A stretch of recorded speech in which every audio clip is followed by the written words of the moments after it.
आज हम अर्थशास्त्र में पाठ 10 राष्ट्रीय आय, अर्थ एवं संबंधित अवधारणाएं पाठ के अंतर्गत निजी आय के बारे में अध्ययन करेंगे।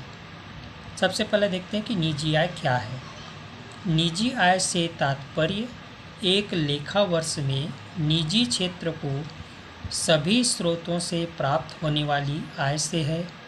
निजी क्षेत्र को साधन आय तथा हस्तांतरण आय के रूप में आय प्राप्त होती है।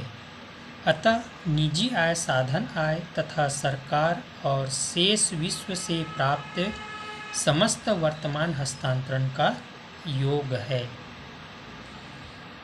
अतः स्पष्ट है कि निजी आय से तात्पर्य निजी क्षेत्र की कुल आय से है, चाहे वह अर्जित आय हो या अनार्जित आय अर्थात हस्तांतरण आय हो।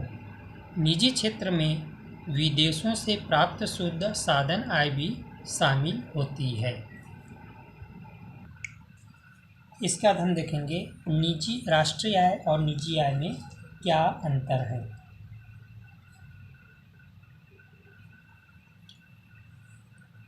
राष्ट्रीय आय और निजी आय में अंतर। पहला, राष्ट्रीय आय में केवल आय भुगतान शामिल किए जाते हैं, जबकि निजी आय में आय भुगतान तथा हस्तांतरण भुगतान दोनों को शामिल किए जाते हैं। दूसरा, राष्ट्रीय आय में निजी एवं सार्वजनिक दोनों क्षेत्रों में सृजित आय को शामिल किया जाता है, लेकिन निजी आय में केवल निजी क्षेत्र की आय को शामिल किया जाता है।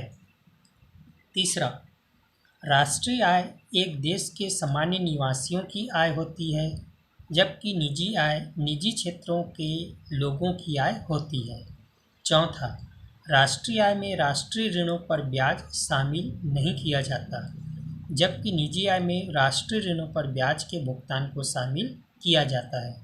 पांचवा, राष्ट्रीय आय बराबर घरेलू साधन आय प्लस विदेशों से प्राप्त शुद्ध साधन आय। निजी आय बराबर घरेलू साधन आय माइनस घरेलू उत्पाद से सरकारी क्षेत्र को प्राप्त आय प्लस समस्त चालू हस्तांतरण प्लस विदेशों से प्राप्त शुद्ध साधन आय। तो ये थी राष्ट्रीय आय और निजी आय में अंतर। इसके बाद हम देखेंगे निजी आय और निजी क्षेत्र को घरेलू उत्पाद से प्राप्त आय में अंतर। पहला है, यह निजी क्षेत्र की समस्त स्रोतों से प्राप्त आय होती है। निजी क्षेत्र को घरेलू उत्पाद से प्राप्त आय, यह घरेलू उत्पाद का वह भाग होता है जो निजी क्षेत्र में उपार्जित होता है। दूसरा, इसमें आय भुगतान और चालू हस्तांतरण भुगतान दोनों शामिल होते हैं, जबकि इसमें केवल आय भुगतान शामिल किए जाते हैं। तीसरा, इसमें विदेशों से प्राप्त शुद्ध साधन आय शामिल होती है, इसमें विदेशों से प्राप्त शुद्ध साधन आय शामिल नहीं होती। चौथा, यह एक राष्ट्रीय धारणा है या एक घरेलू धारणा है। पांचवा, इसमें राष्ट्रीय ऋणों पर ब्याज शामिल होता है और इसमें राष्ट्रीय ऋणों पर ब्याज शामिल नहीं होता। छठवां, निजी आय बराबर निजी क्षेत्र को घरेलू उत्पाद से प्राप्त आय प्लस समस्त चालू हस्तांतरण प्लस NFIA। इसमें राष्ट्रीय ऋणों पर ब्याज शामिल नहीं होता। निजी क्षेत्र को घरेलू उत्पाद से प्राप्त आय बराबर NDPFC माइनस सार्वजनिक क्षेत्र की उपार्जित आय। इसका हम देखते हैं व्यक्तिक आय क्या है।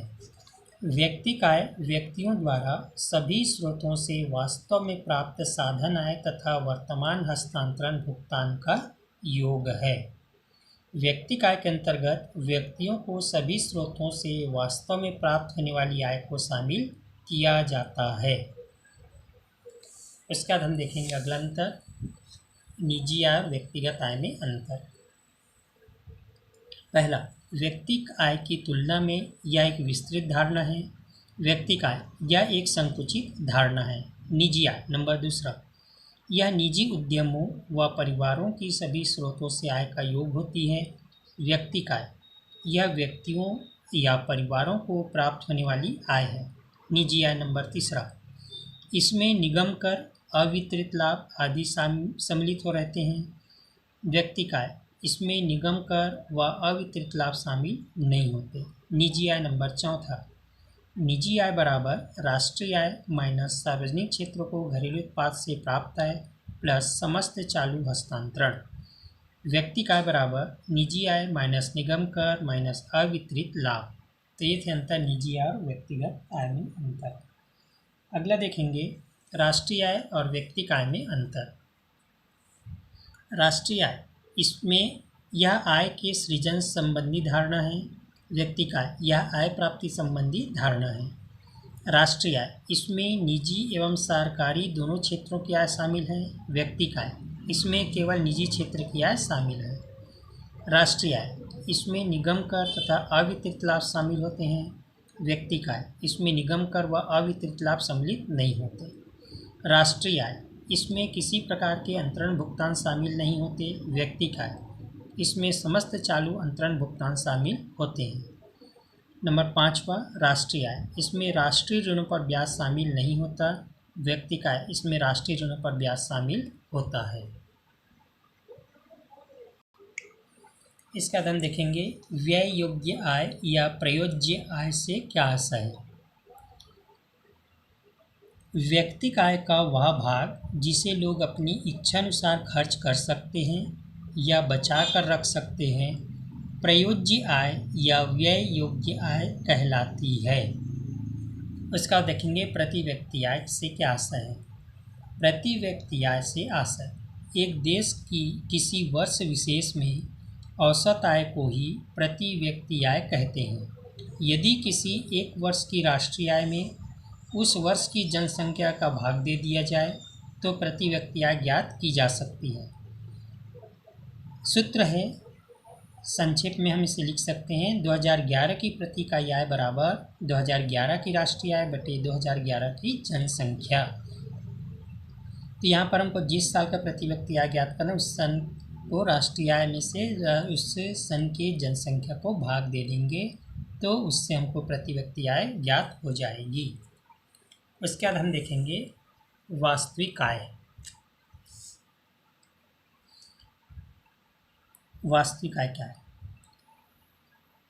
राष्ट्रीय आय की गणना चालू कीमतों पर होने के कारण उसे वास्तविक आय का बोध नहीं होता है। यदि किसी वर्ष को आधार वर्ष मानकर उनकी कीमतों के आधार पर राष्ट्रीय आय की गणना किया जाए तो वास्तविक आय प्राप्त की जा सकती है। तो वास्तविक शुद्ध राष्ट्रीय उत्पाद बराबर मौद्रिक शुद्ध राष्ट्रीय उत्पादन बटे वर्ष का कीमत निर्देशांक गुना 100। इसके द्वारा हम वास्तविक आय की गणना कर सकते हैं। उसके बाद हम देखेंगे राष्ट्रीय आय का महत्व। राष्ट्रीय आय का महत्व जो है उसे हम निम्न बिंदुओं के रूप में स्पष्ट कर सकते हैं। पहला है आर्थिक विकास का सूचक।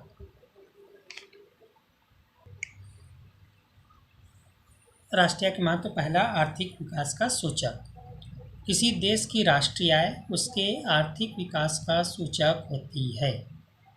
जिन देशों की राष्ट्रीय आय अधिक होती है वह आर्थिक दृष्टि से विकसित माने जाते हैं और जिन देशों की राष्ट्रीय आय कम होती है वह पिछड़े हुए देश माने जाते हैं।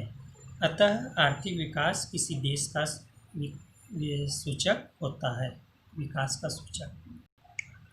दूसरा महत्व है जीवन स्तर का सूचक। राष्ट्रीय आय के आंकड़ों के द्वारा हम देश के जीवन स्तर के बारे में जान सकते हैं।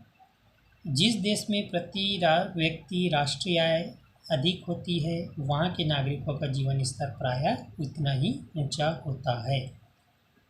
तीसरा आर्थिक कल्याण का मापक। राष्ट्रीय आय को आर्थिक कल्याण का बैरोमीटर कहा जाता है।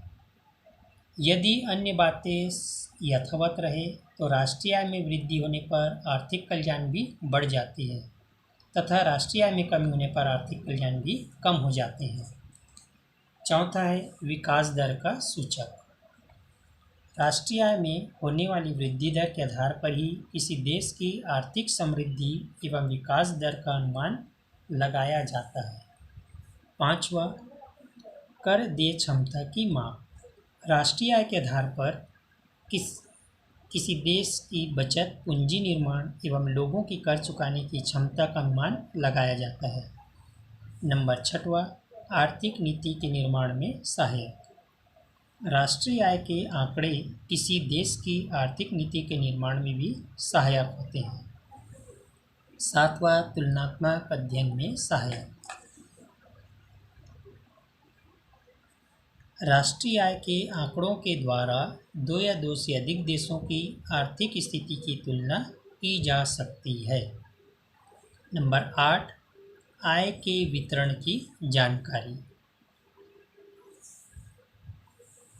राष्ट्रीय आय का अध्ययन करके इस बात का भी पता लगाया जा सकता है कि राष्ट्रीय आय के विभिन्न रूपों जैसे मजदूरी, लगान, ब्याज, लाभ में किस प्रकार का वितरण हुआ है। नंबर 9, आर्थिक नियोजन में सहायक। राष्ट्रीय आय के आंकड़ों की सहायता से आर्थिक नियोजन किया जाता है। नियोजन के लिए उत्पादन, बचत, उपभोग संबंधी आंकड़े राष्ट्रीय आय के विश्लेषण से ही प्राप्त होते हैं। और नंबर 10, प्रति व्यक्ति आय के लिए महत्वपूर्ण। प्रति व्यक्ति आय को जानने के लिए भी राष्ट्रीय आय की जानकारी होना आवश्यक है। प्रति व्यक्ति आय देश के आर्थिक कल्याण की सूचक होती है। यदि प्रति व्यक्ति आय में वृद्धि होती है तो लोग अधिक से अधिक वस्तुओं का उपयोग कर सकेंगे।